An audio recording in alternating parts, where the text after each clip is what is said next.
Аз съм на 22 години и половина, имам в моята фирма 140 служители. Колко човека познаваш на 22 години да имат 140 служители? Аз съм бил в най-висшата фаза на алкохолизма, който е възможно човек да достигне. Тая, която води към смъртта. Хората виждат това, те знаят това. Те не знаят как един човек, който е бил алкохолик, който с Божията помощ се е справил с това, тръгва да създава най-големия ансамбъл в Европа. Спомням си, тая зима беше жестока. Аз значи нито имам бизнес, нито нищо. Вече бях направил ансамбъл в България. Всичко вървеше много добре и се местя в един апартамент и един приятел ми помага, защото той ме зонет и да ми подава кашоните, аз от втория етаж да ги поемам. И вземем един кашон и вътре един свитък. Нали? И аз отварям свитъка. Много ми беше интересно какъв е този свитък, нали? Кой е това, нали? Къде да го оставя. Отварям, почвам да чета и очите ми се пълнят със сълзи. Какво е това? Нещо, което видях. Едно писмо, което съм написал до Господ. Гледайте сега какво става. Господи, днес срещнах един човек, който беше много интересен, го бях виждал от години и не предполагах, че ще ме накара да чувствам нещо, като го видя. Емоцията, която усетих, беше много интересна, защото станах емоционален. Това е човека, който в продължение на 2 години малтретираше майка ми и заради него живеехме без ток, без вода. Разказвал се. Бягахме от едно място на друго и така. И днес се виждам с него. Аз го поздравих, усмихнах му се, здравей. Той ми каза, знаеш, искам да ти кажа нещо само за 1 минута, ако можеш да ми позволиш. Казвам, да, разбира се, кажи. Той ми каза така.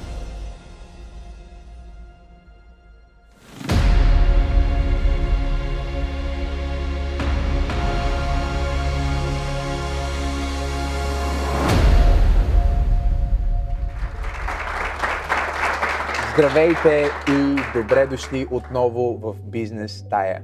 Аз съм Максим Асенов и ако сте нови към този канал, ви моля да се абонирате, като натиснете камбанката, за да получавате известия за абсолютно всичко, което качваме в този профил.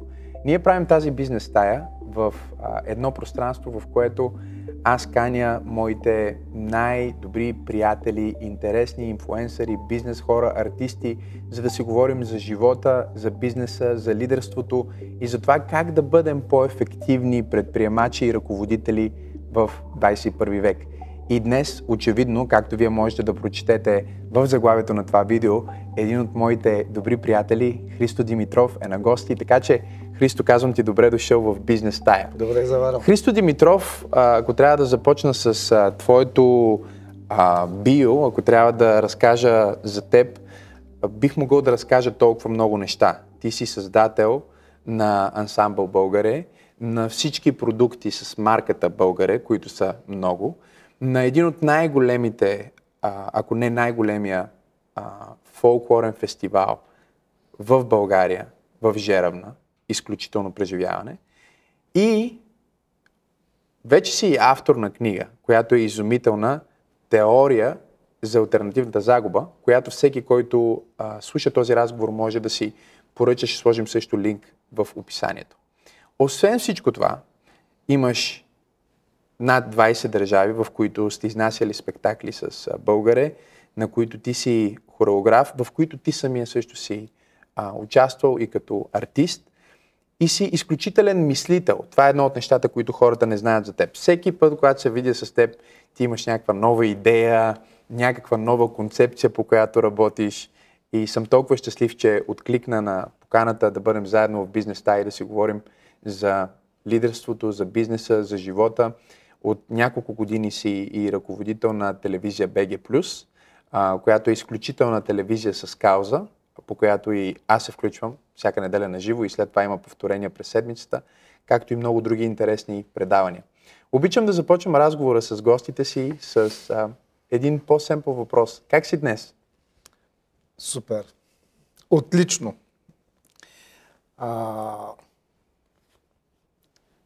Днес, когато станах понеделник и влязох под душа, винаги обичам да си го казвам това по душа и си правя стратегия. И си казвам, днеска искам да имам най-прекрасния, най-уникалния ден, който по никакъв начин не може да се повтори. И между другото, ето това е много уникално, което ми се случва днес. Като, разбира се, по моята теория за алтернативната загуба, искам да имам преживяване в 10 сфери от живота ми днес. Но имам 4 приоритетни. Кои са 4 приоритетни? Ще кажа 3. Добре, защото четвъртата е секс. Мисля, че се познаваме добре. Да. Нали? Okay.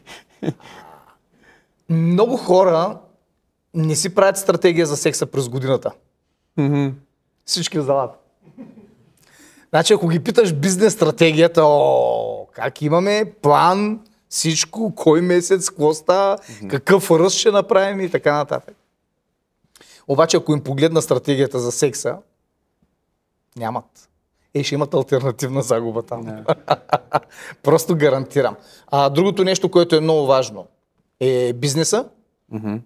Много важно, изключително важно. Кажи ми ги поред. Няма последователност. Нямаш последователност. Добре, аз сложих 4. Няма последователност. После имаме бизнес. Бизнеса е от изключително значение. Духовността, за да можеш да се чувстваш щастлив, защото ме питаш как съм. Значи, само от духовното ти може да се чувстваш днес добре. При всичките неща, които ще се случат. Тоест, духовното е приоритетно. Бизнеса, аз работя. Днеска 8 часа от моята дейност аз работя. Трябва да изкарвам пари, защото поддържам много голям екип. 100 души в края на месеца чакат да се получат заплати, аз ако не изкарам пари. Това ми е много приоритетно. Професионалното ми израстване или по друг начин, казано, в момента работя черноморски пирати. Това ще бъде най-голямото танцово шоу в света. В света е ключовата дума в изречението. Когато ти се подготвиш да направиш най-голямото танцово шоу в света, то е все едно да се подготвиш да станеш световен шампион по нещо си. Нали? Това нещо първо прославя теб, после екипа ти, в случая, нали, защото ако си треньор по художествена гимнастика ще бъде, нали, отбора, обаче прославя и България. Прославя и България. И това е много голяма отговорност, защото аз сега в момента, това ми е годината, в която аз ще направя черноморски пирати, независимо дали ще имам премиера. Ние ще си говорим за всички тези неща. Аз исках да те питам да ми кажеш нещо в самото начало, което хората не знаят за теб. Защото виж колко много неща знаем за теб, от това, че си артист, до това, че ръководиш телевизия, огромен екип. Кажи ми нещо, което не си казва в публичното пространство. Нещо, което хората не знаят за теб. Аз говоря свободно за тези неща. Няма неща, които да ги крия. Но, примерно, това нещо, което хората не предполагат за мен, нали, като ме гледат, нали, като виждат успеха ми, едното от тях е, че аз съм бил в най-висшата фаза на алкохолизма, който е възможно човек да достигне. Тая, която води към смъртта и към пълната деградация. Никой в тази зала не е имал такъв проблем с алкохола, какъвто съм имал аз. И никой в тази зала не е можел да изпие количество алкохол, каквото съм можел да изпия. Аз затова сега пия само вода. Аз се откачих от тая работа. Ние бяхме 4 големи приятели. Аз съм 69-ти набор, двамата бяхме 69-ти, другите двама бяха 70-ти. Другите трима всички починаха от алкохол. Вече. Аз имам дете, което днес има юбилей. Става на 6 месеца. Да е живо и здраво. Какво те караше да пиеш? Първо, защо пиеше? И второ, какво те накара да спреш? Първото нещо, което е, Когато ти си алкохолик, самата зависимост те кара да пиеш. Ти не можеш да направиш абсолютно нищо, което може да направи човека. Абсолютно нищо. Нещата, които ти ги правиш автоматично. Какво правим автоматично? Примерно, дишаме автоматично. Ти не можеш да дишаш, когато си алкохолик. Как така не можеш да дишаш? Какво? Да е на командно ли? Не можеш да си поемиш въздух. Ти дишаш така. Това ти дишаш. Не можеш да си поемиш така въздух. Добре, искам да ми кажеш, че... Камо ли пък да изпиеш една чаша вода, ти половината ще я разлееш. Ако не си пил. Добре, искаш да ми кажеш, че създателя на най-големия фолклорен ансамбъл в Европа е бил толкова зависим към алкохола, че не си могъл да дишаш без алкохол. Точно така. Не мога да ходя. Ти не можеш да отидеш до тоалетната. Си на 24 години. И се подпираш и лазиш, за да можеш да отидеш да повърнеш. Без да си пил нищо. Нали, като повръщаш, обикновено повръщаш той, което си приел предварително. Но ти като не си приел нищо, какво повръщаш? Себе си. Как успя да спреш? Каква е причината да спреш? Има само един начин да спреш. Няма два начина. Поглеждам нагоре и приключвам. Няма болница в Пловдив, където да не съм лежал. От остър панкреатит, това е нещото, което при мен ми удари. Нали, хората правят цироза на черен дроб, инсулт, инфаркт, каквото се сетиш там. Нали, аз направих остър панкреатит. Ако питаш някой лекар, ще ти каже, че това е най-жестоката болка, която човек може да изпита. Остър панкреатит. Боли зверски, за разлика от другата голяма болка, бъбречна криза. Бъбречната криза върви на вълни. 10-15 минути криза, после те отпуска. После пак 10-15, така. И двете съм ги изживял, затова мога да направя съпоставка. Панкреатита не пуска. Значи той те захапва, ти намираш положение, в което болката е по-малка, но това положение, примерно, главата ти е там долу, десният ти крак е тук, левият ти е тук, едната ти ръка е в това положение стоиш. И не можеш да мръднеш, защото мръднеш ли, просто то е все едно ти забиват един кол в стомаха. И лечението е много готино. Глад и жажда. Нищо през устата не можеш да... Изпиваш една чаша вода и чао. И почва да те боли. Да. И... На колко години беше? 24. На 24. От 23 до 24. Нали, аз започнах да пия... Сега някои хора казват, има запой, 3 дни пи. Петък, събота и неделя спи. Аз пих 2 години без да спра. 2 години почваш и никога не спираш. През това време да не си мислите, че съм пиян, някъде и ходя залитам по... Не. Завършвам с отличен музикалната академия, карам втори и трети курс едновременно. Аз съм на 22 години и половина. Имам в моята фирма 140 служители. Колко човека познаваш на 22 години да имат 140 служители в фирмата? Това ти говоря за 92 година. Нещо, което хората не знаят, аз съм въвел кондукторното обслужване в градския транспорт в Пловдив. Този град има добър транспорт благодарение на един студент хореографска режисура. Втори курс, Христо Димитров, ето, стои пред вас. И това нещо е абсолютен факт, макар че хората не го знаят. И това го правиш, докато си болен? Аз не съм болен, аз съм си пиян. Не съм си пиян, просто съм на 5 водки.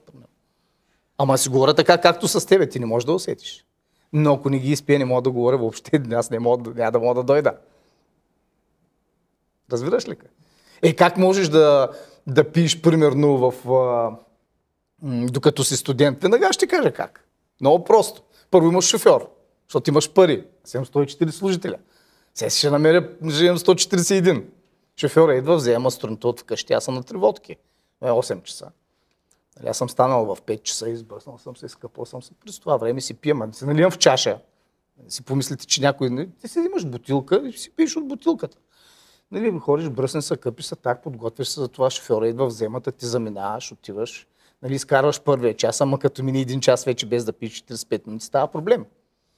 Отиваш на барчето, Казваш един коктейл Милчо Василев, той е 9 часа сутринта. Милчо Василев беше, не знам, защото той човека, не знам, може би един път си го е поръчал това нещо, обаче беше един коктейл Милчо Василев. Те ви дават джин тоник с лимонче и аз си ходя из академията и си пия нещо с сламка и то може да е тоник само. И така се поддържаш, но навсякъде ти си имаш бутилчица, имаш в джоба си, в чантата, в колата, в туалетната, в съблека, навсякъде имаш къде и си. Как спря всъщност? Остър панкреатит, болница, първа болница, втора, мъчиш се, обаче не става. И един приятел, мой учител по танци, ми беше подарил 2 книги, духовни книги. Едната се казваше Основните учения на Библията. И тия книги бяха единственото ми имущество, което ми беше останало, защото всичко друго отиде да изпито, да. Ти в един момент ставаш неадекватен, ти не можеш да... Ти си много готин, обаче да контролираш цифри. Кой ще ти контролира цифри, като можеш да пиеш? Нали? И аз лежах в такъв диспансер, който е за... Не е лудница, лудницата беше срещу нас. Това е такъв за... Когато имаш нервни проблеми, нали? Имаш срив, нервен срив, нали? Не психиатрия. Психиатрията е хора с наистина ментални, те са наистина болни, а ти си в такъв момент. Примерно не можеш да спиш. Не можеш да спиш. Или си в някаква депресия, или нещо от този род, ходиш там. И аз излизам от този диспансер и някъде да отида. И се наех една квартирка и само той ми беше багажа. 2 книги. 2 книги. И вече няма какво да правя. Пак се мъчех да отказвам алкохола. Така. Бях на 24 години и половина, може би, нещо от този род. И викам, и ти понеже си в абстиненция, нали, ти всичко ти е така. Нали, и само се виж, гърче са, нали. И вземах една от тия книги и почнах да чета. Не се спомням коя от двете беше, мисля, че Основни учения на Библия. И тогава за първи единствен път през живота си аз преживях истинско разкаяние. Всеки ден се разкаивам за греховете си, но такова, каквото съм изживял. Тогава никога не съм изживял. Нали, да искаш си разкъсаш дрехите, от всякъде тече секрет, блъскаш се в земята и викаш, Господи, повече никога, никога, никога, никога, никога. И след 4 дни бях чист и повече не пропих, може би 10 години.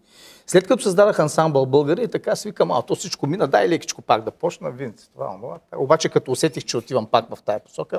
Могат ли според теб хора, които са били много тежко пристрастени към нещо, след време да го използват в модерация, в някакъв контрол? Или според тебе това означава, че бил съм роб на това, никога повече не трябва да си позволявам? Защото няколко човека, с които съм работил, примерно и познавам теб, с Миро много пъти съм си говорил, той не си поръчва тирамису, той не си... Нали, бомбон, ако ми подаде пияна вишна и не го знам и го лапне, веднага го изплювам пред теб.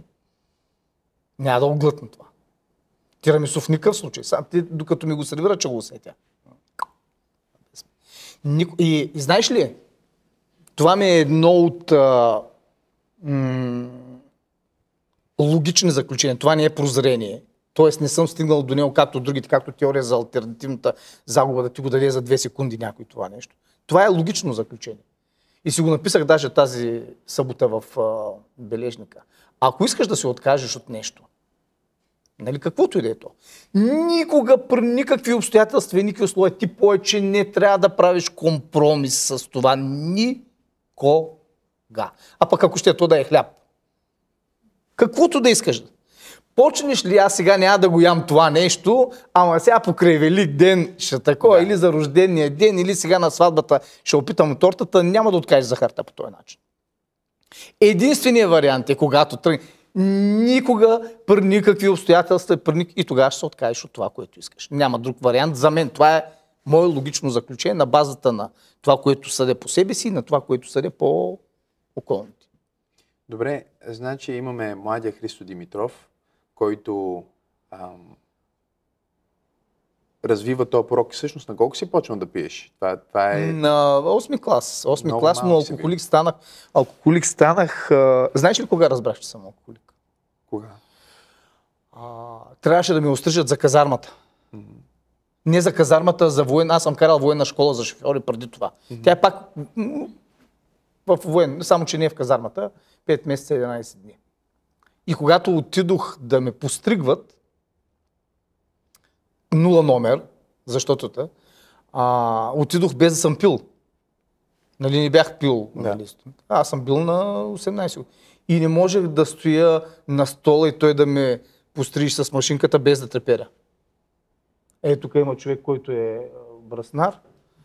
Примерно, не знам дали се е случвало такъв човек, но аз заставам и той вика, стой мирно да е. И аз съм така. И като ми каже, стой и още повече почва. Тогава разбрах, че, разбира се, в казармата не може да си алкохолик, защото там няма как да пиеш, нали? Там може да си обикновен пияница, като те пуснат отпуска, да се напиеш до козирката, да залиташ, да падаш, но той не е алкохолизъм. Алкохолизъм е когато Алкохолизъм е когато всеки ден го правиш това нещо. Всеки ден. Може по толкова да го правиш ли го всеки ден, това е алкохолизъм. Аз си мисля, че има много хора в България, които всъщност казват точно това. Те казват, аз не съм алкохолик, аз просто си пия всеки ден или на мен просто това ми доставя удоволствие, но реално те не са пробвали. Какво става, ако аз имах една коучинг клиентка, която говориме за това и откриваме как много от проблемите и в бизнеса, и в живота й са свързани с нейните навици по отношение на пиенето. И в един момент аз искам да й помогна като коуч, тя да идентифицира, че има проблем. Но хората са много заслепени. Не, те не могат да го Ние видят. стигаме до момент, в който тя ми казва, аз не съм алкохолик, просто аз пия всеки ден, но аз мога да спра, ако искам. И тогава си казах, добре, 21 дни. Нека видим дали можеш да издържиш. На третия ден ми звънна по телефона и каза, аз съм алкохолик. Аз не мога без това. И всъщност, може би първата стъпка към промяната и трансформацията е да си признаеш, че реално имаш някакъв проблем. Преди да малко го си го осъзнаеш. говорих това нещо. Тук не мога да прочита какво пише на книгата. Няма как да прочетеш от тук. Ти не можеш да видиш себе си. Много си близо до теб. Много си близо. Трябва друг човек да ти го каже. Проблемът е, че когато ти го каже, ти не го приемаш като авторитет. Нали, този, който и как ще го каже? Как ще дойде един човек ти каже, ти си алкохолик? Представиш ли си пък да го кажеш на някой бизнес партньор или не може да стане? Много е трудно това. Егото веднага. Затова е това коуч, ментор, нали, това са необходими неща, защото той ти гледа от четеямото място от тук. Тук се вижда теория за алтернативната загуба. Ако я даме там до Радо, няма да мога да прочита какво пише, защото пък много далече. Това е от това разстояние. И това нещо, не знам, това с коуч, аз не знам какво правите. Вие това не съм ползвал, нали? Хората, които са мои ментори, са били не така професионално, нали? Аз съм вземал от тях каквото мога. Но не знам коуча дали прави това, но този човек трябва До голяма степен. да може да ти каже 100% истината в очите, ама без никаква. А ти да можеш 100% да му кажеш, също да му се разкриеш. Това аз само на някой много непознат човек бих казал всичко. Нали? Винаги има нещо, което ме спира да кажа пълната истина за всяко едно нещо. Макар че пак казвам, свободно говоря, защото това, което го казвам сега, много хора, които имат и са имали такъв проблем, няма да го кажат. Точно така. Или пък преди малко, както ме попита за секса. Да. Ние сега практикуваме много свободно секс, обаче не говорим за него. Да. Някакъв жесток ужас е, когато трябва да почнеш да говориш на тая тема. Да. А едно време хората не са го практикували по този начин, обаче са изкарвали чершафа с петното след първата брашна нощ, са го разнасили из цялото село. Кой си изнесе сега чершафа да го разни?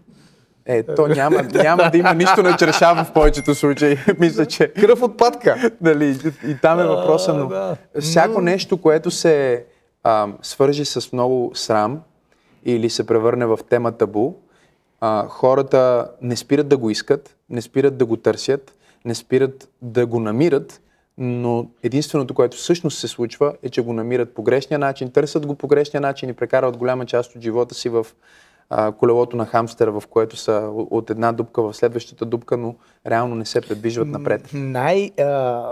В темата е той, който ще кажа.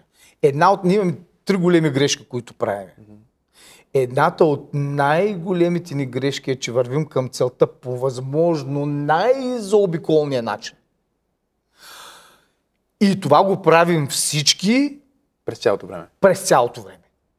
И сме толкова объркани в това нещо, което правим, че само с 2-3 въпроса, нали, ако си отговорим и си казваме, да, е верно. Добре, ти решаваш, мечтая да създам ансамбъл, искам да създам ансамбъл. Какво е незаобиколното? Какъв е подхода без да отлагаш? Нали? Защото хората ни гледат в момента, много хора дори никога няма да осъзнаят колко е трудно това, което ти правиш, или това, което аз правя, или даже това, което няма... си няма. Те въобще не знаят как става. Да, няма никакъв Ама то е проблем. логично, защото аз не знам за тях. Но в момента, в който някой иска да постигне нещо, винаги първият въпрос, сигурно, отвъд какво искам е сега как. Окей, искам да имам ансамбъл. Ти си ми разказвал за това как си замечтал, за това как си го поискал. След това какви са стъпките, какво правиш, за да се случи. Нали? Защото следващия момент е хората те виждат вече десетки държави, Бродвей, зала едно на НДК си е пълнил. Колко пъти си пълнил зала едно? О, ни вече не мога ги броя, но всяка година по 5 пъти. От 20 години. Да, не, тогава съм по 3. Сега вече имаме развитие. Тоест поне 60 пъти си пълнил зала едно. О, да, аз се чувствам като вкъщи там. Като и почти всички големи зали в България, да не кажа всички, си ги пълнят. Да. И сега, хората виждат това, те знаят това, те знаят стотици работници, знаят за ансамбъл, знаят за телевизия, те не знаят как един човек, който е бил алкохолик, който с Божията помощ се е справил с това, тръгва да създава най-големия ансамбъл в Европа. Значи, първото нещо, ти без Божията воля няма как да го направиш. Между другото, аз не бях подготвен за това, докато стоях там на масата, се сетих, че може да тръгнеш в някаква такава посока и понеже исках да го демонстрирам по един начин с нещо, което съм написал, обаче го нямах, ще да го покажа тук, да го донеса. Да. Просто не се сетих, обаче съм го описал в книгата и затова сега от книгата ще го прочета, но първо да кажа първото правило, това е моето правило. Това не означава, че е валидно, но за мен това нещо е абсолютно незаобиколимо, защото всички останали неща може да станат и по друг начин. Да. Това нещо според мен няма как да се случи по друг начин, а то е да тръгнеш. Защото ти ако не тръгнеш, до никъде няма да стигнеш. Ама чакай сега. Как правилото да тръгна? Е да тръгнеш. Задължително. Значи, а какво ще правим, еди, какво си? Ставаме и тръгваме. Чакай, ние не знаем как, няма значение. Ставаме и тръгваме. И по някой път, стратегията ти може да бъде безумно тъпа. Той Господ ще я оправи спокойно. Значи ти си тръгни с тъпата стратегия и с нищо неразбиране. Значи най-ценното нещо в случая е невежеството. Само невежеството може да те накара да тръгнеш срещу хиляди проблеми по начин, по който въобще не се прави така и да успееш. Да, защото ти не знаеш как се прави. Ти нямаш никакъв. Как ще направи частен ансамбъл, като никой не е направил? Ти преди малко каза в Европа и аз когато го правим като рекламно изречение, казваме, ние сме най-големият частен професионален фолклорен ансамбъл в Европа. Знаеш ли, що го казваме? Защото няма друг. Ние няма с кой да се сравняваме, разбираш ли? То няма във Франция частен професионален фолклорен ансамбъл. Може да има частен, ама не е професионален. Нали? Може да има професионален, ама не е фолклорен.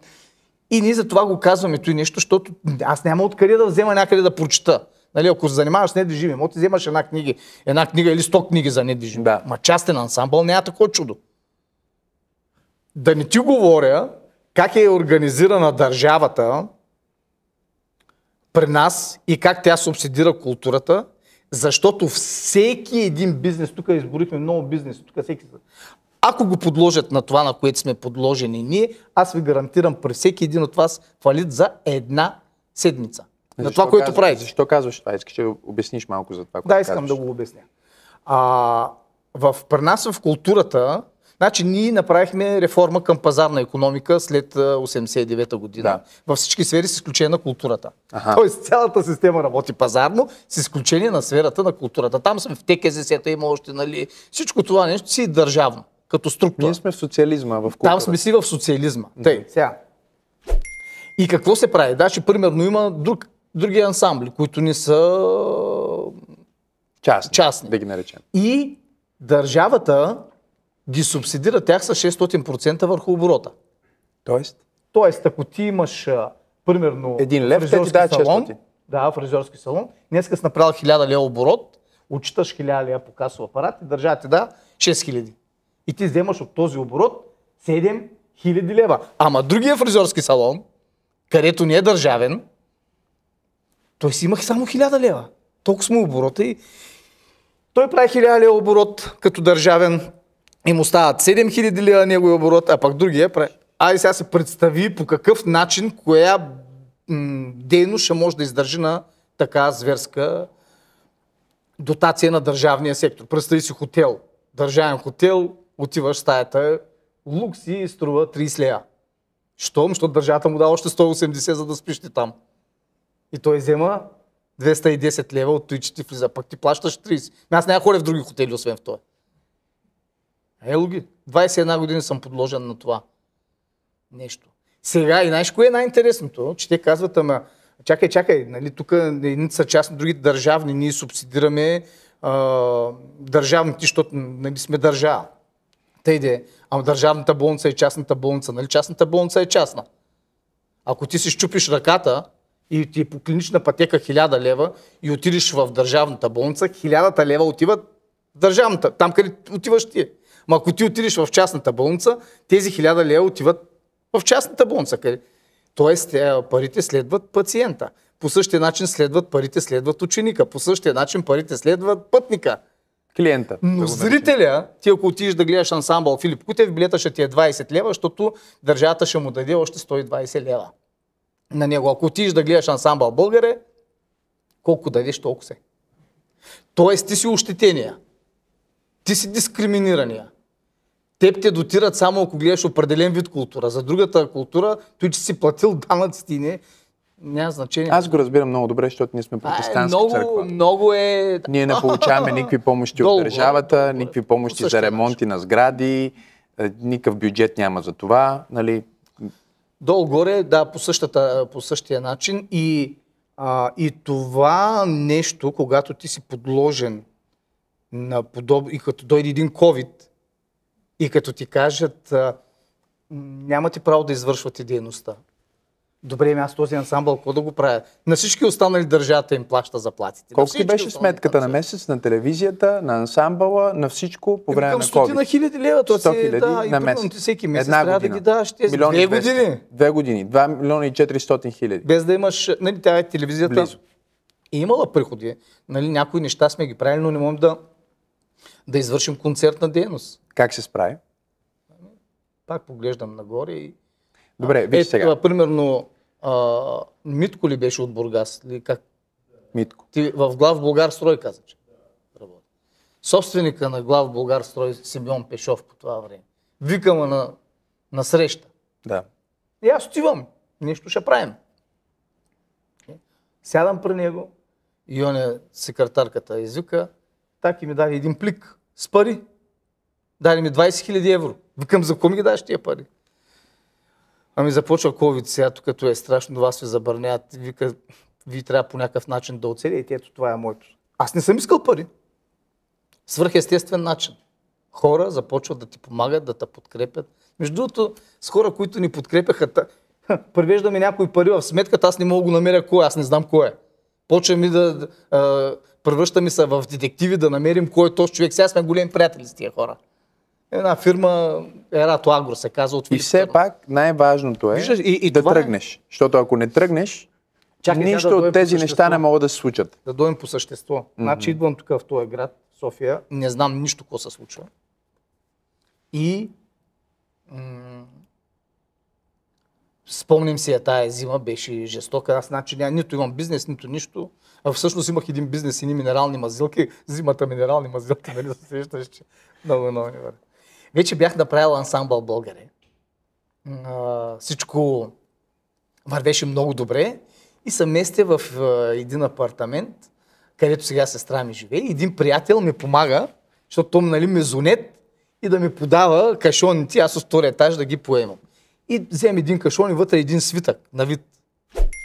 И аз отварям свитъка. Много ми беше интересно какъв е този свитък, нали, какво е това, нали, къде да го оставя. Отварям, почвам да чета и очите ми се пълнят с сълзи. Той се долу чака с кашона и вика, бе, какво четеш там, бе, дай. Викам, чай ще го прочета и на тебе. И го прочетах това. И той се разплака. А той не от тия, дето плача. Се разплака, просто му протекаха сълзи. Какво е това? Нещо, което видях. едно писмо, което съм написал до Господ. И понеже не съм знал къде да го пратя, съм го прибрал някъде, там в един кашон. Той после отшло в кашона при преместването. И аз съм го забравил това писмо. Обаче, то се стои. И гледай какво пише в това писмо, понеже съм го написал в книгата, не ще да го донеса тук. Гледай сега какво става. Господи, днес е събота, а аз имам 67 стотинки. Не знам как ще изкарам до понеделник. Моля те, ако е възможно, направи така, че някой да ме покани на обяд. И моля ти, не допускай никога повече да бъда гладен. Моля ти, измъкни ме от тази ситуация и ми дай идеи и мъдрост как да реша финансовите си проблеми. Благослови и пази семейството ми, не искам нищо друго, освен да бъда щастлив.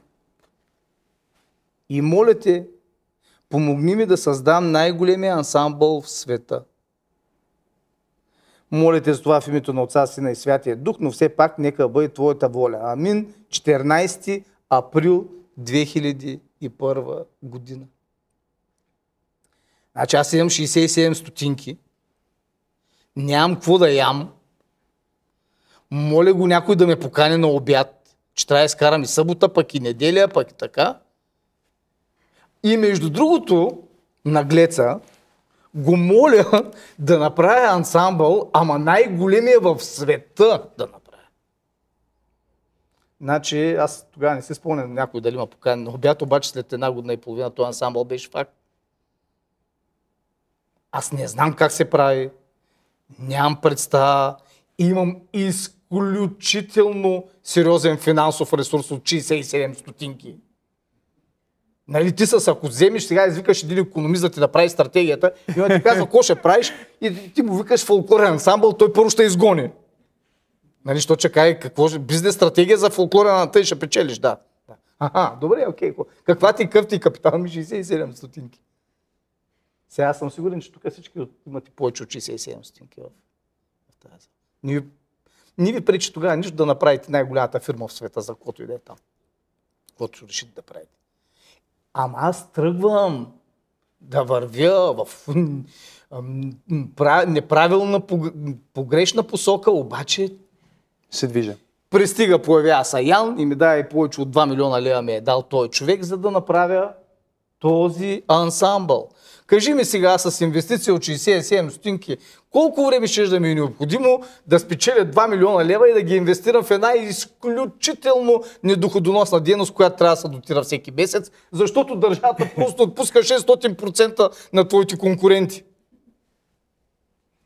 Дотация. Да, или ако тръгнеш по някакъв друг път, който е сега, понеже имам само 67 стотинки, ще започна да правя дъвки. Ще продам много дъвки, ще стана най-големия дъвкаджи в света. Ще и един ден, когато имам 2 милиона, ще направиш ансамбъл. Тогава ще направя ансамбъл.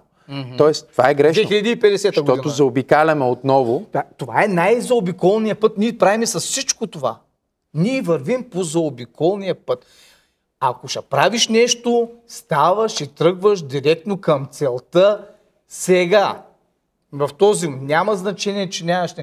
Виж го той Колумбе, дето открил Америка. Той е нещастник пълен. И първо търси Индия и Китай. Нали, второто нещо, щял да превърти кълбото, нали, да отиде до Китай с 3 черупки, които и 3 кораба може да ги паркираме в тази зала. Аз съм ги виждал колко са големи. Нали? Те не са... Колко човека ще събере? И ще открие Китай, като намери Китай, какво? Ще му вземе, каквото има да му взема. Ама китайците, какво ще ги правиш, бе, будала? Нали? Китайците, бе, не интересуват. Нотариус е пътувал с тях. Аз съм гледал филм за Колумб. Слизат, забиват един кол и казват, тая земя от тук нататък вече. Чакай, ти не знаеш къде се намираш, на кого е тая земя. Кои са тук местни хора? Той нотариус се описва да не стане грешка. Разбираш ли, че тая земя вече е на кралица, каква беше там? Майко мила! И на базата на абсолютно погрешни изчисления, търсейки абсолютно невъзможно място, нали, по най-неправилния начин, той открива нещо, което, нали, другите хора не могат да отишат. Защото е бил невежа и смел. Тръгва и върви и му пука.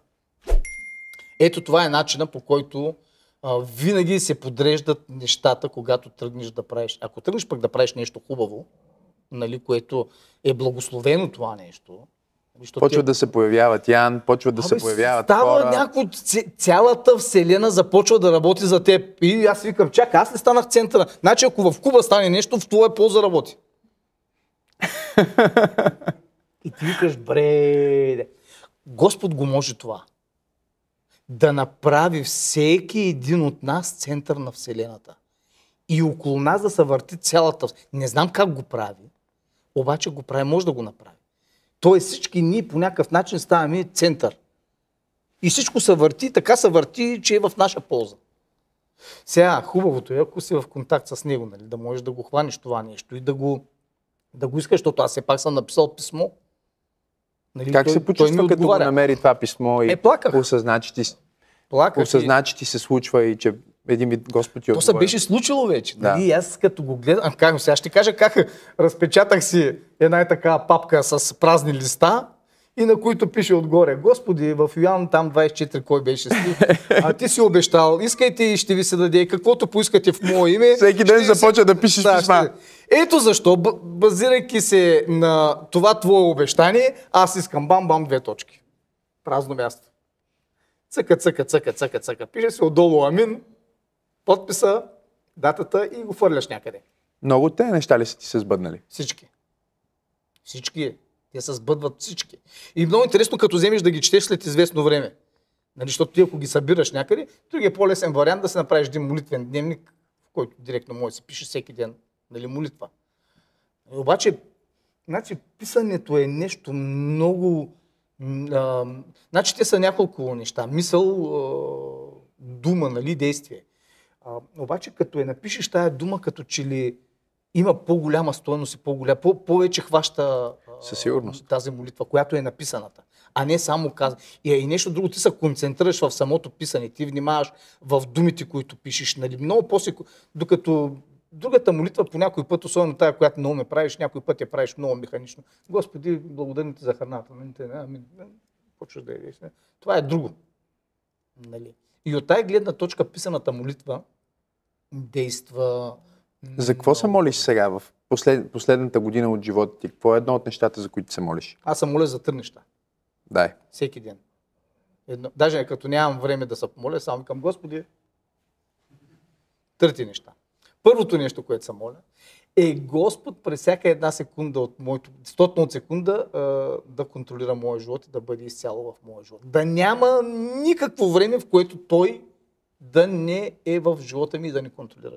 Това е първата молитва. Втората молитва е Сатана да няма никакъв контакт с мен и с моите хора, доколкото това е възможно, просто да не мога да припари около мене. И трето нещо, което е да бъда щастлив. Последното малко нагличко, защото то включва всичко. Какво е да бъдеш щастлив? Какво е щастието? За теб, да. Значи аз формулирам почти всичко. Което е много полезно и много хубаво и затова кажа ли какво трябва е роб хората да си вземат книгата ти. Какво е роб за теб? Човек, който събуди с аларма. Не знам дали има тук такива.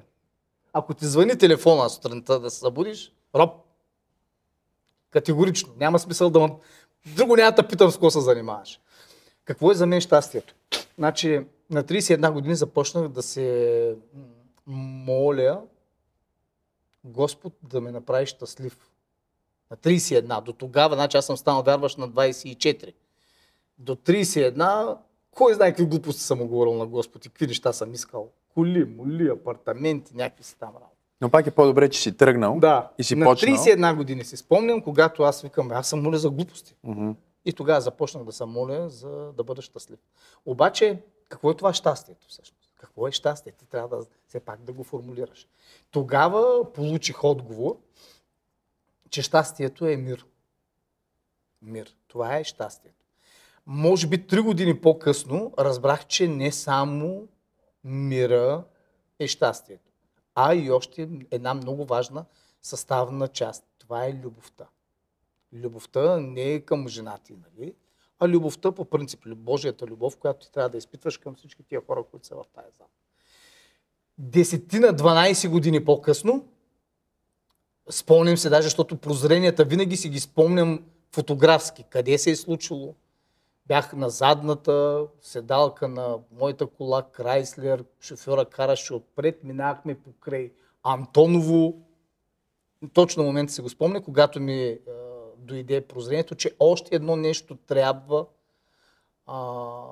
което без това не може да бъде щастлив, и това е свобода. Ама имам предвид физическа свобода, не духовна. Защото духовна свобода е в една килията затворя, ти пак можеш си духовна свобода. Говоря да не си в килията. Тая свобода говоря. Да можеш да си правиш каквото си искаш, когато си искаш, без да пречиш на хората. Тоест, за мен щастието е мир, любов и свобода. И ако ти ги изпитваш тези неща, ти ще бъдеш щастлив, като най-важното от тях е мира.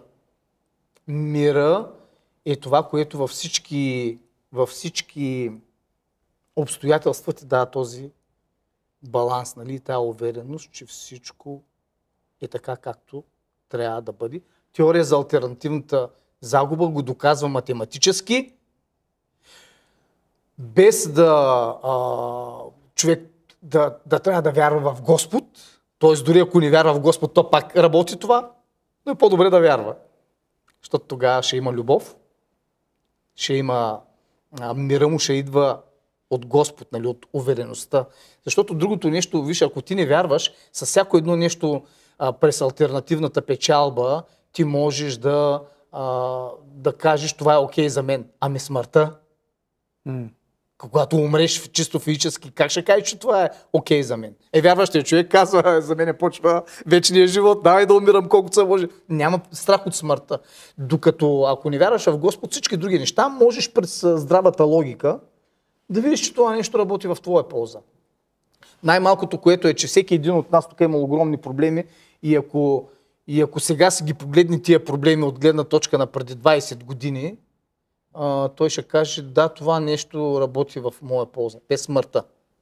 През смъртта, ако ти не вярваш, не си вярваш, че ти ще отидеш, или пък човека, който е умрял на по-добро място, където никога няма да може да умре, никога няма да може да се нарани, никога няма да може да плаче и т.н., тогава няма как, не може да се получи това нещо без вярата в Бога. Как пазиш мира си в една корпоративна среда и в ролята, която ти имаш като ръководител на голям екип, една дейност, втора дейност, трета дейност, винаги, когато работиш с повече от себе си, дори и само себе си да водиш, има се една област, която създава проблем, има проблем и нещо за решаване. Как запазваш мира си в това? Значи аз мира си го загубих само по време на ковида. И аз тогава написах книгата, между другото. Алтернативната им печалба. Нали? Ти не можеш да спечелиш пари от дейността ти, обаче Господ ми даде нещо, от което мога да печеля пари цял живот. Ще печелят моите наследници, после наследниците на моите наследници. Не знам колко са авторските права, 70 години, мисля, че. Нали, благодаря на това нещо, което съм създал. Но, къде загубих мира си? Колкото и да си балансиран и спокоен, когато ти отидеш на работа и там има 100 човека, които те гледат в ръцете, да им занесеш хляб, за да ядат. И те няма как да ядат, ако ти не им занесеш, защото то просто всичко е затворено. И на тяхните колеги им плащат заплатите, а пък ти трябва под някаква форма да им го изгуби ли хора тогава? Тръгнаха ли си хора от Да, тръгнаха си. Не освободих нито един аз. Преместиха се в други ансамбли? Не, в други ансамбли не. Може би да е имало само едно момиче, но това не е причината. Отидоха в армията, отидоха в полицията, станаха гвардейци. Това нещо няма как да останеш равнодушен. Идва при мен президента на България и вика: Христо, много ми хареса оная част с военните, където така направо се развълнувах. Много хубаво ми беше. И викам му: господин президент, той където играеше солиста там, където сте го харесали най-много него, в момента лепи гипсокартон в Германия. Което означава, че за един танцор не е много трудно да се научи да лепи гипсокартон. Но за един човек, който лепи гипсокартон 20 години, няма да са му достатъчно, за да направи това, което Тинко правиш, така се казваше това момче. Ето, това е положението, господин президент. Вие се възхищавате, но държавата не може да направи. Трябва да се промени само един закон. Едно изречение. Пише така, частните и държавните културни институции са еднакви пред закона. Точка. Получавате еднаква субсидия. Точка. Край, приключва. Според теб, този човек, който се отказал, като дори не говорим за Тинко, може да е Минко, може да е някой друг. Но не, Албена си направи кюфтета да пече, ти познаеш нашата солистка. Да. То няма такава певица, като ние, тя в Костин Брод продаваше бопи, кюфтета и не знам с какво и тъйната. Най-великият гайдарджия на планетата Земя. Ню Йорк Таймс му писа за него, че е невероятен. Не знам колко са гайдарджиите, които Ню Йорк Таймс е писал за тях. Може би нито един.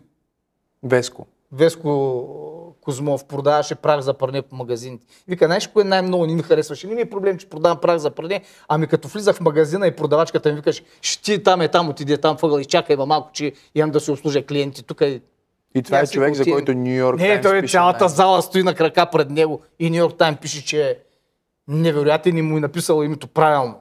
Защото това само да ти напишат името в Ню Йорк Таймс правилно вече няма значение какво ще пишат там нататък. Това е постижение да се занимава Ню Йорк Таймс с теб. И той продава прах за пране по време на COVID. Да, защото трябва. Това е ужасното. Какво беше нещо, което... И няма как да запазиш мира си. Да отговарям ти. Не заради мен. Разбирам те. Тях.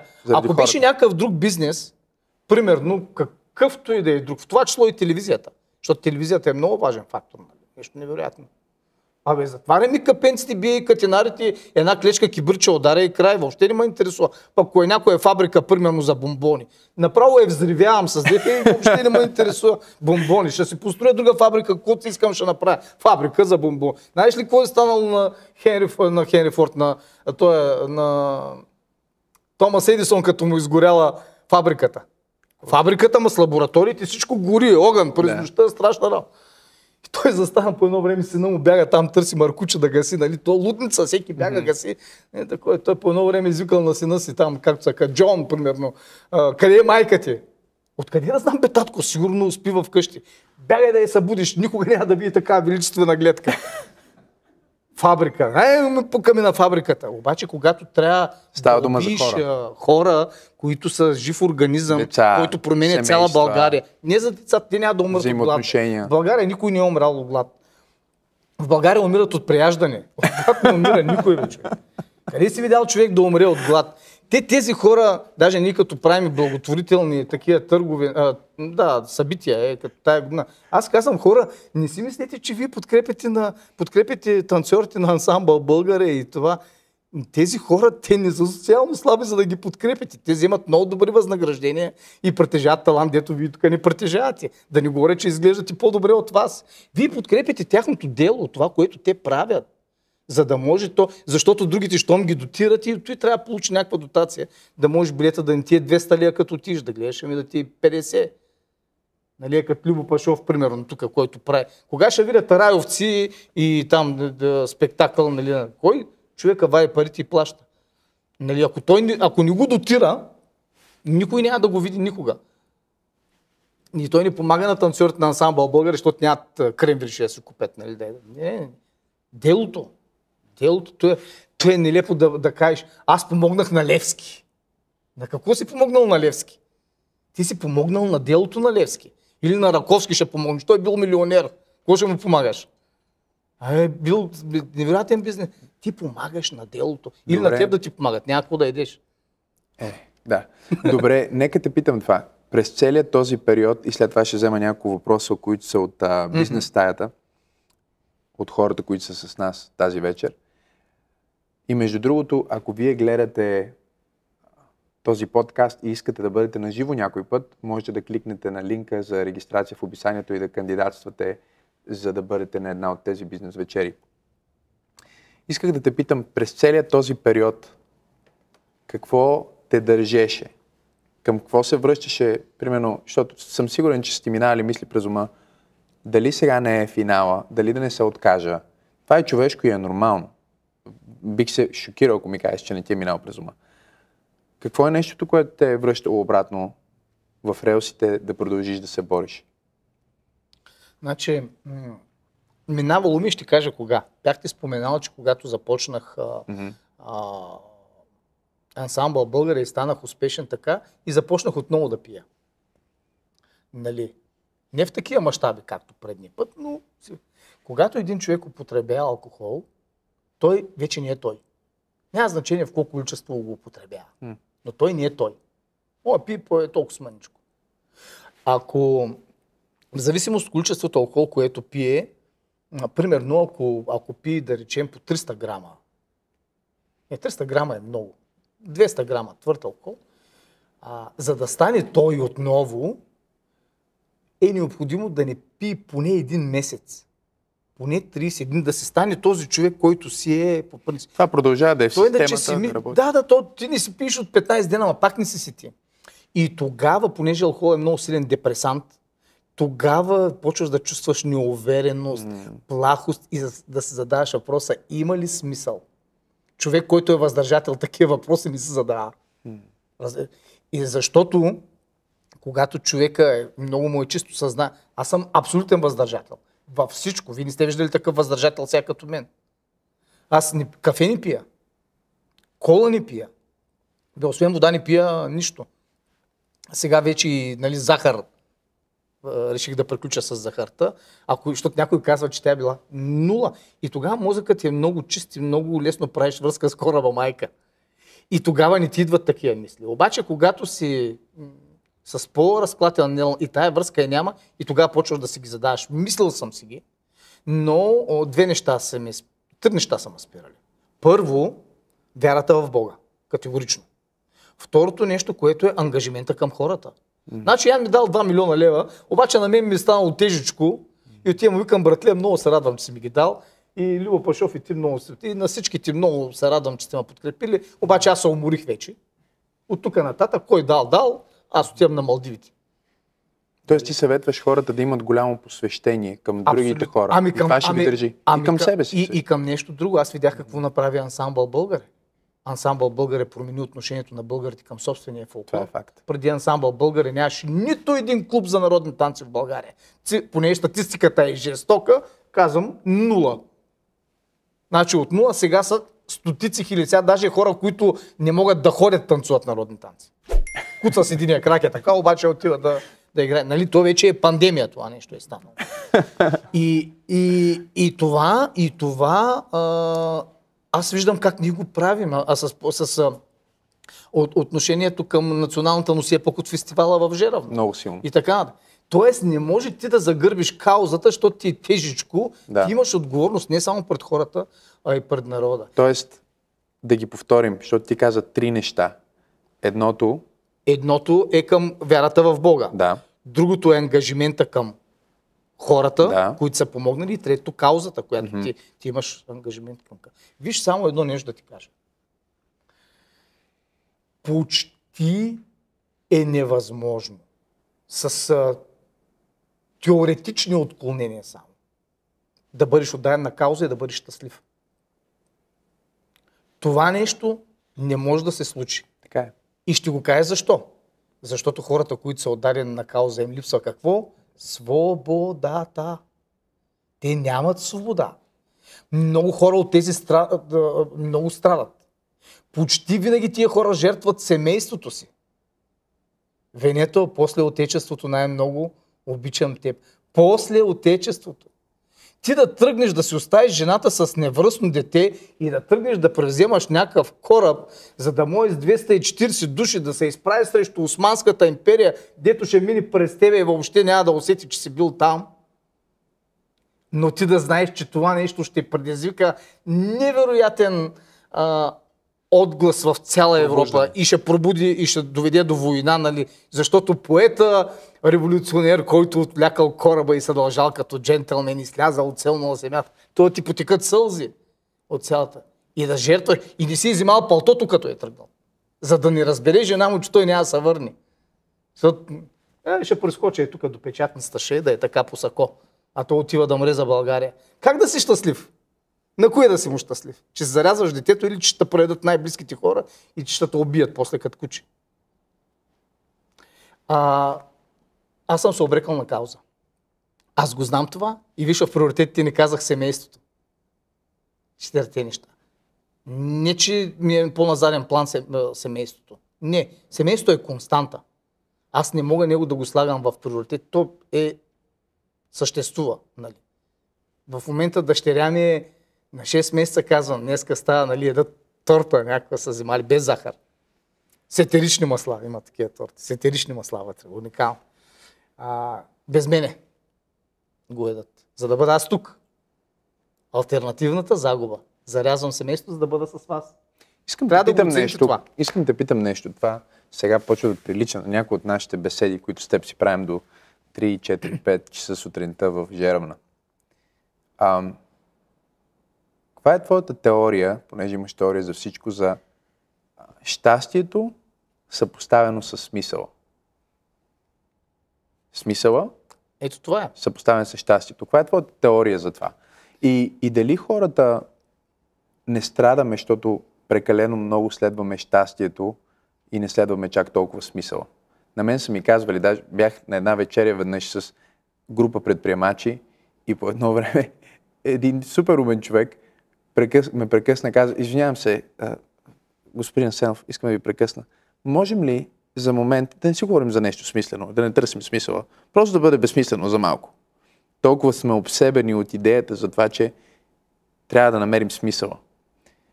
Мен това ме прави по-щастлив от това да търся щастието. Какво мислиш ти за това? Смисълът е по-важен от щастието. За мен. Категоричен човек с кауза. Това е също. Виж сега. Значи, ако каузата ти е духовна, има смисъл. Ако каузата ти е друго, но не е свързано с това, което ти правиш, никакъв хайр от тая работа. Нула. Примерно, ако каузата ти е да построиш блокове, за да могат да живеят хората щастливо там, нищо няма да оставиш на Хан Аспарух блоковете, колко са останали. Може да отидете в Плиска, да видите на Хан Аспарух. И не само, на 17 от най-великите български владетели, в това число и Тервел. Той Плиска е било страшно нещо, 700 години съперничало на Константинопол на Рим. Представете ли се едно сега ние да се биме с Съединените щати или с Русия, днеска побеждаваме ние, утре побеждават те, нещо е такова равновесие, баланс. Българската държава по това, отидете да го видите какво представлява.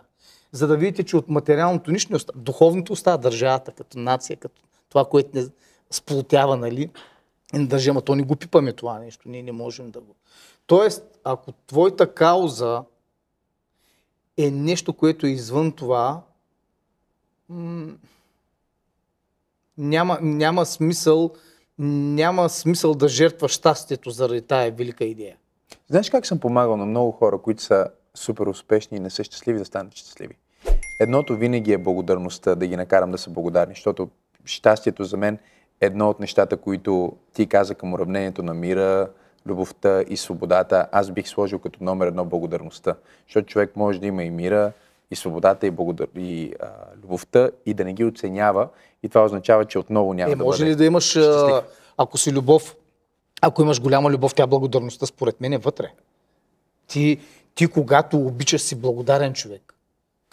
Между другото, много си прав. Едно от най-успешните неща в моя живот, че аз съм много благодарен човек. Значи, направиш ли ми е толкова добро, цял живот го помня и мога да ти го върна 10 тук. И аз мога да потвърда, че е така, защото те познавам. Но второто нещо, което съм ги карал да правят и почти винаги е имало резултат, казвам почти просто, за да не звучи като че казвам, че винаги има резултат, то винаги има резултат, е да ги накарам да обвържат това, което са постигнали вече. Защото има безброй случаи. Аз консултирам хора, които са мега успешни, които са постигнали всичко в живота. Чудат се дилемата на един, който говори с жена му миналата седмица по телефона. Дилемата е къде да живеем. В това име или в другото име. Имаме същите коли тук, които имаме там.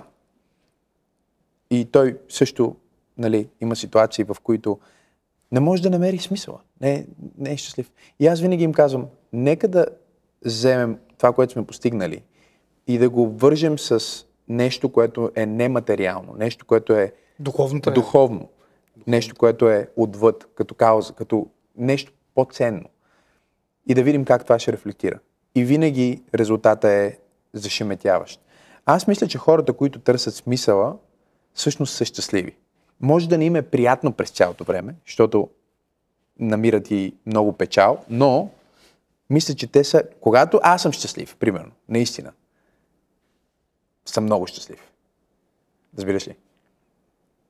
Защото аз знам, че щастието ми не е за сметка на смисъла. Не е за сметка на духовното, не е за сметка... А ти как разбираш, че си много щастлив? Ами изпитвам... Защото аз имам критерии за това. Ще ми кажеш твоите критерии. Да. Дай първо ти. Настръхнал съм целия. Космите ми така са настръхнати от щастие. И съм толкова щастлив. Значи физиологическа проява на духовно преживяване. Настръхват ти космите на ръката. Колко пъти се случи днес? На мен днес не ми се случи. То в София не може да се случи. Нали? Но искам да ти кажа кога на мен ми се случва това. Давам ти няколко примера. Седнал съм на един камък в Жеравна. Действие седя на камък. Цел 0. Да. Нищо не правя. Застанал съм, отпред е гората, една поляна, долу овцете, бе. И аз седя и съм настръхнал от щастие. Свободен ли съм обаче тогава? Свободен съм. Ангажиментите, няма ангажименти, няма нищо. Връзката, вярата, мира, което е това. И ето ти го. Второ щастие. Вземем си детенцето и почваме така да го... Целия настръхвам от щастие. Ще кажеш, защото съм го взел. Същото изпитвам, като го видя да спи. Тина така, само го поглеждам и... Целия настръх. Тако.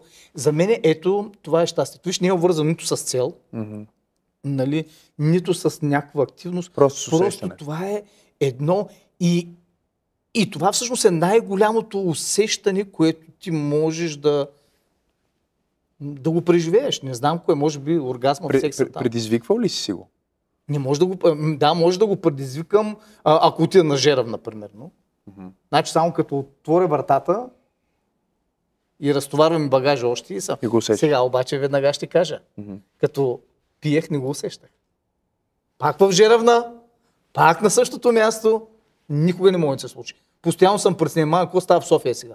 Оле, ти май тръгнаха на път, да не вземат да се блъснат пак някъде с автобус, нали, всякъде ще ходят, там дали да не завали дъжд сега, за всякакви неща се преценяваш. Колко си в Жеравна?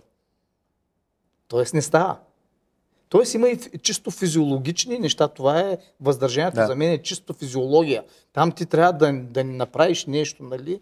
Това е много интересно, между другото, и никога не съм си мислил за щастието буквално, като физическо усещане. Целият си обливата вълни, всичко ти е настръхнало. Аз съм убеден, че има физиология и сигурно може и при мен да е различна, защото аз настръхвам само жена ми, като започва да ме целува на едно определено място по врата. Нека те питам няколко въпроса, които са от стаята. Един от въпросите е как постъпвате с фирми за услуги, които работят бавно, неточно или просто не са коректни. Прекратявате ли работа с тях? Или как се справяте с това? Значи тук що описаха повечето фирми в България. Не в тази стая, разбира се, но... Значи, аз съм написал теория за алтернативната загуба. Да. Не мога въобще да се впечатля от такива неща. Okay. В моя живот такива... При мен, аз ти казах кои са нещата, които ме смущават. Че някоя фирма не е направила, че аз някои неща не ми харесва хората, които забавят сроковете. И аз им се обаждам и им казвам, слушайте, вчера имах такъв случай с едни мебели. Трябваше миналия месец да дойдат. Нали, викам, няма ги мебелите, какво става? Ами ние тук малко забавени. Колко малко забавени? Един месец, бе. Аз 5 минути като се забавя в зала едно на НДК и цялата зала почва. Ако след дойдеш да гледаш мой концерт, аз дойда след един месец да ти го изиграя. Нали, извинявай, ама нещо, нали... Айде 5 минути да закъснееш, иди доди. 10 минути, ама сега един месец, нали... Но това нещо не ме вади от хората нямат такъв стандарт. Това нещо не ме вади от равновесие. вече преценям според ситуацията, според човека, кому. На мене ми се е случило също да изпадам в така. COVID да ме направи в такава ситуация да изпадам. Аз тръгвам да правя нещо и в един момент всичко. Форс-мажор. Да. Случва се такива. Форс-мажори се случват постоянно. Но примерно с това забавене имах алтернативна печалба и моментално, добре, че го забавиха, защото измислих нещо друго. Так. Ако не бяха го забавили, нямаше да го измисля. Нали, Аз много добре умея да използвам алтернативната печалба. Искаш ли да кажеш малко какво означава това, за да помогнем на хората? Всяко едно действие, което ви правите във вашия живот, каквото и да е, пиене на вода, ако щете, и дишане, каквото и, вие имате алтернативна загуба. Т.е. вие загубите нещо в друга област от живота си, което е реципрочно като стойност. Само, че не е в дейността, която правите. Дадох пример, аз съм тук сега при вас, т.е. не мога да бъда там. При мен окей, добре, ако семейството ми е тук, аз в момента не мога да спортувам. Окей, ако спортувам, прави ли се опор, докато ви говоря, не мога секс да правя. Нали? Винаги имаш алтернативна загуба, която ти не можеш и я губиш, нали, това нещо, защото извършваш това действие. Тя е константа. Не може да бъде променена. И просто вие трябва да я приемете. Алтернативната печалба не е така. Там при всяка една загуба, която имате алтернативна печалба. Но тя е променлива.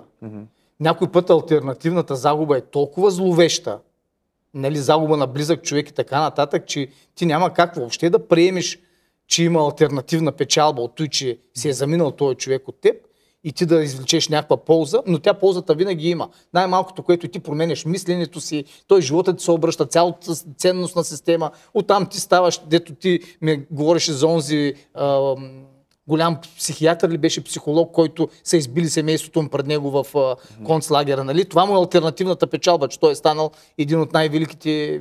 Това е алтернативна печалба за цялото човечество вече. Той е успял да го направи. Тоест, ти можеш да загубиш толкова. Значи, когато печелиш толкова, губиш винаги толкова. Когато загубиш толкова, може да спечелиш толкова, може да спечели цялото човечество. Знаеш ли, днес срещнах един човек... Тоест ти можеш да го играеш, но там трябва. Днес срещнах един човек, който беше много интересен, го бях виждал от години и не предполагах, че ще ме накара да чувствам нещо, като го видя. Емоцията, която усетих, беше много интересна, защото се почувствах не тъжен, а по-скоро чувствителен. Станах емоционален. Това е човека, който в продължение на 2 години малтретираше майка ми и заради него живеехме без ток, без вода. Разказвал се. Бягахме от едно място на друго и така. И днес се виждам с него. Той дойде, нали, малко плахо да ме поздрави, защото аз съм човека, който съм днес, но аз го поздравих, усмихнах му се, здравей. Той ми каза, знаеш, искам да ти кажа нещо, само за 1 минута, ако може да ми позволиш. Аз му казвам, да, разбира се, кажи ми. Той ми каза така. Каза, знаеш ли, не се опитвам да оправдая това, което съм ти причинил. Даже те моля да ми простиш. Знам, че си ми простил. Но си мислих за това. Дори сега, като те видях. Мислих си, че може би в всичко това, което ви причиних, аз помогна да станеш човека, който си днес. Абсолютно вярно. Каза, не се опитвам да го кажа с едно, да оправдая това, което съм правил. Просто си мисля, че може би Господ го е използвал. И аз му казах 1 към 1. Със сигурност аз нямаше да съм човека, който съм днес, ако не бях минал през това. Нямаше да имам емпатията, която имам. Нямаше да служа на толкова много хора. Нямаше да имам състрадание. Ще спечели цялото човечество от това. Да. И исках да те питам това обаче, защото има много хора, които минават през трагедия и след това ще се върна към въпросите. С нас проблема с нашите разговори е, че те малко излизат извън интервю. Добре, дай близо ще го правим. Помисли си за това. Има хора, които минават през трагедия и нищо не излиза от това. Или просто минават през трагедия и изглежда като че няма печалба от това. Тоест, ако алтернативната печалба, за разлика от алтернативната загуба, е променлива, какво влияе на тази променлива? Духовното. Значи той няма вяра. Откраднали са му, загубили са му... Много хора имаш така, губят апартамента в пирамидите и се слага край на живота. Да. Това в България. В съседна Сърбия ти взривяват къщата, уния бягат по планините и пак оцеляват, нали? Да. Въпреки, че и те си губят дума. Пък ти просто ти го и слагаш сам край на живота. Ето това е най-голямата алтернативна загуба, която можеш, нали, да вземеш живота. Не, това не е алтернативна загуба. Това е загуба. Те са ти вземали апартамент. Да. Ти вместо да си построиш по-хубав апартамент, защото на мен са ми вземали апартамент. Сега този апартамент е в Шумен, ходих да го гледам оня ден, майка вика, ако ни го подарят, този апартамент, няма да го вземем. Как ще влезеш в този коптор да живееш там? Ти знаеш, който той ще се разпадне всеки момент. Обаче, като нагонеха оттам и майка ти, като остана на улицата, тебе хич не ти на кълъчето и ще е за голяма печалба. Сега ми къща в 5 града, примерно, имаме домове, не е проблем това нещо. Нали, той Господ го обръща всичко това нещо в полза. Да, не, виж, аз вярвам в това и нали, имаме и такава поговорка, че всяко зло за добро. Просто ми беше интересно по какъв начин го предизвиквам, защото има много хора. Най-добре е да е в Господ. Дори и в себе си да вярваш, пак ще успееш.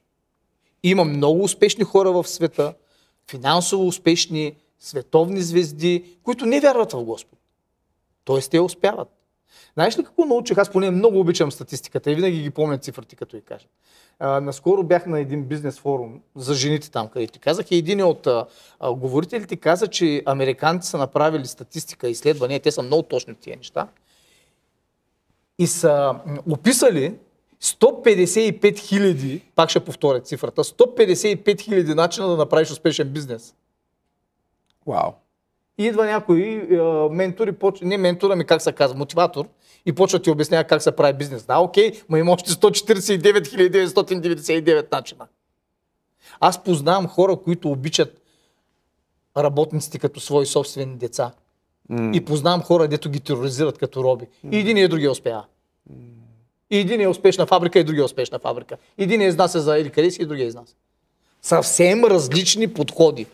Обаче и тъй става, и тъй става. Избираш един начин и го правиш правилен. Това е. Няма правилен грешен начин. И това е един от въпросите, който е влязъл от стаята. Защо ансамбъл Българе, а не нещо друго? Ето, няма как. Това нещо ми е... когато ти си създаден за това нещо, ти живееш, ти няма как да не направя ансамбъл Българе. Не може. Аз съм искал, между другото, да бъда свещеник и военен. Това са ми другите. Между другото, този ансамбъл България е една духовна военна единица. Те там всичките изпълняват команди на Жеравна, на фестивала в Жеравна. Все едно си ходил в армията. Дойш ли там за подготовката да я направи? Припадат млади момчета на по 20 години, върви и пада като талпа. Що пада? Не знае къде. Такова изцеждане, такава зверска умора, нали? Там ти правиш страшно много неща. Тоест, аз ги прилагам тия неща в живота си. Най-военизираната лично съм. Това питах нещо, което не знаете. Вие никога не сте виждали по-военизиран човек от мен. Всяка вечер заспивам, като разигравам военни операции, и всяка сутрин се събуждам с военни операции. Стратегии, тия нападат от тук, уния от тук, специалните части влизат тук. Какво ще направи, ако тук влизат това, така, има атака, и така, така заспиваш? Така заспивам, да. Така заспивам, така се будя. И другото нещо, което е единственото нещо, за което съжалявам в моя живот. Едно единствено, не съм играл в футбол, колкото ми се играе. Още повече, то за хореографи и танцори забранено това. Чакай сега, честно. Защото това е един от въпросите, които питам по принцип. Да. За какво съжаляваш? Има ли нещо, за което съжаляваш? Съжаляваш, че не си играл в футбол. И знаеш ли какво? Каня са да играе футбол. Сега като приключа с черноморски пирати, защото не мога да рискувам най-голямото танцово шоу в света, защото някой ме ритнал. Разбираш ли, пък, защото съм се контузил просто докато рита, защото те се натварват съвсем други мускули. Не са като в... Значи танцори, които играят по 8 часа на ден, като отидат да ритат топка 30 минути, на другия ден имат мускулна треска. Съвсем други мускули се натварват. Забранено е. Той е Тинко, дето ти казах, че лепи гипсокарта. Отидохме в Румъния на един спектакъл. И те ги настаниха на едно място, където има стадион в хотела им. Да. Стадион. И казах, да не вземете да играете футбол, ще ва избия. И те никой не смее да играе футбол, обаче той решил сам да играе. И взимал ръта една топка и поздай на другия ден и стърва концерта. Не. Да, и дойде до Румъния да стои с... Ма какво направи? Нещо е направил докато рита, не знам какво е направил. Човек. Не можеш да играеш футбол като си танцор. Или пък да караш ски. Аз не карам ски. Това е голямо безумие човек да практикуваш спорт, де долу чака линейка. Извинявай. Ти се пускаш и они чакат да дойде той. Аз не познавам човек, дед да не се е потрошил на ски. Аз не познавам такъв скиор. Оня ден се обажда на един, викам, къде си на ски? Чакай да ти пожелая нещо. Да не се прибиш, късно е, вика вече. В хотелската стая съм. Нали, но това е нещо, което много обичам също футбола и армията. Но можех да не стана войник. Можех да не стана свещеник. Не можех да не стана хореограф. Това е по-силно от Аз не знаех думата хореограф какво е, когато исках да стана като другаря Иванов. Учител по танц там ли е каквото. Аз си мечтаях в казармата, валима дъжда, аз съм на пост, 6-ти пост, не си виждаш ръката, е така като направиш, толкова е тъмно. И аз си мисля за танци, за ход. То е вътре в теб, ти няма как да не. И може би това е една от причините за успеха, защото ти толкова много го искаш това. Аз се седя, като ми дадат свободно време, аз танцувам или правя стратегии как ще направя ансамбъл, защото дойде демокрацията вече, точно ние заварих. И аз се представям, 90-та година частен ансамбъл. Аз не си го представих в този вариант, нали обаче? И това нещо няма как да не се случи. Защо го направих? Егоизъм и невежество. Не знам как става и искам да се изявя себе си. Не мога да се изявя без ансамбъл. Ако съм писател, ще седнаш напиша една книга, изявявам се. Ако съм художник, взема една картина, так. Ама си хореограф, как да се изявиш? Трябва ти ансамбъл. Другите не могат да ги докопаш, няма как да те пуснат там. Правиш си твой собствен. Малумие. Просто това е... Какво да ти кажа? И винаги после хората гледат успеха ти и казват: той стана това заради другото. Той го прави заради... Нали, някой беше казал за фестивала в Жеравна, което е едно от най-великите събития, които се случват в България ежегодишно, според мен, че го правиме, защото много кебабчета и кюфтета продаваш. Ще са производители на кебабчета и кюфтета тия. Дето го казват. Виж колко е глупав. Значи, той не вижда с кого ги ям тия кебабчета и кюфтета. Не вижда колко хора и какъв дух има там. Ти знаеш, че тая година, миналата година, имаме 17 заявени деца да се родят, родиха се около 7, които са от фестивала в Жеравна. Направихме такава кампания, излезахме и казахме, който сега отиде една тетрадка има на входа и запише, че до година ще дойде тук и ще донесе дете с него, с мъже. От тук нататък на фестивала в Жеравна, пожизнено, свободно влизат и ще ги следим и ще ги гледаме тия децата. Отидоха и записаха 31 души. 4 ги показахме. Това е стратегия за справяне с демографската криза. Как не? Обаче да не кажа, че аз само ги подкокоросвам, нали? Аз си показах моето. Беше на 27 дена на Жеравна. Това щупи всички рекорди. Значи до сега най-малкото дете на Жеравна беше на 39 дни. Носиха го в една кошница, една Мария, си я спомня. И една Лора също имаше. Моята на 27 дни я показах на сцената и като гръмнаха пищоите не тръпна. Не трепна въобще. Ти открисне, те гърмат. Да, те гърмят. И както и да е. Но, ето ние, между другото, аз вече когато правя нещо, го правя по теория за алтернативната загуба. Ако ние имаме 10 сфери на битието, аз не мога да си направя рожден ден, да ми дойдат гости и да нямам 10 сфери на битието. Вътре. Чакай, какво искаш да кажеш, че по време на рождения си ден правиш бизнес ли? Да. Правя. Бизнес партньорите ми всичките са там. Всичките са ми на рождения ден. Чакай, какво искаш да кажеш, че по време на рождения ден си мислиш за здравето ли? Да. Правим и някакви здравословни неща. Да не говоря, че всички лекари, които са такова, всички са там. И имам ли обвързано с лекар на моя рожден ден с всички лекари там? Деца ми спасили живота. Как здравето е много важно за рождение. Чакай, ти искаш да кажеш, че всичко, което... Да. И когато си правя списъка за рождения ден, почвам така, отварям. Това е здраве така, бизнес така, духовност така. Всички даже на последния ти рожден ден, като представяше хората, каза, имаме и духовен представител, и ме представи мен, каза, това е духовният представител. Как няма да поканиш човека, който се грижи за това ти да се израснеш, Да израснеш духовно, което е единствената сфера, дето те прави щастлив. Останалите 9 сфери не могат да го направят, доказано е научно. Освен това, че даже те те правят нещастен. И какво? Имаш само един човек или двама души, дето вдигат на духовно ниво и няма ги поканиш на рождения си ден. Какъв е този рожден ден? Нали? Добре. Даже можеш да вкараш и духовен елемент в рождения ти ден. Може да се помолим всички заедно на рождения, да отидем запалим по една свещичка всички. Всички да се помолят. Аз много често го казвам. Я сега само за една минутка да спрем. Всички да ми пожелайте нещо хубаво. Ама ми го пожелайте наистина и смятайте, тя мисълта действа, то ще дойде това. То това е смисъла на обичаите, коледарите, зато и те благославят. Вас ми се струва етап, където ние коледуваме. Казват ли са ни го икономическите директори на фирмите? Минимум ли да коледуваме? Между 20 до 30% имаме ръст на оборота на фирмата следващата година. Майтап ми се струва. Една година пропуснахме, вика тази година нямахме такъв ръст. Виж, хората не вярват в силата на благословията, защото не са изпитали. Когато един път си изпитал силата на благословията и на това наистина да въвлечеш нещо трансцендентно в твоя бизнес, в твоята работа, в твоите взаимоотношения дори, след това не искаш да го правиш по никакъв друг начин.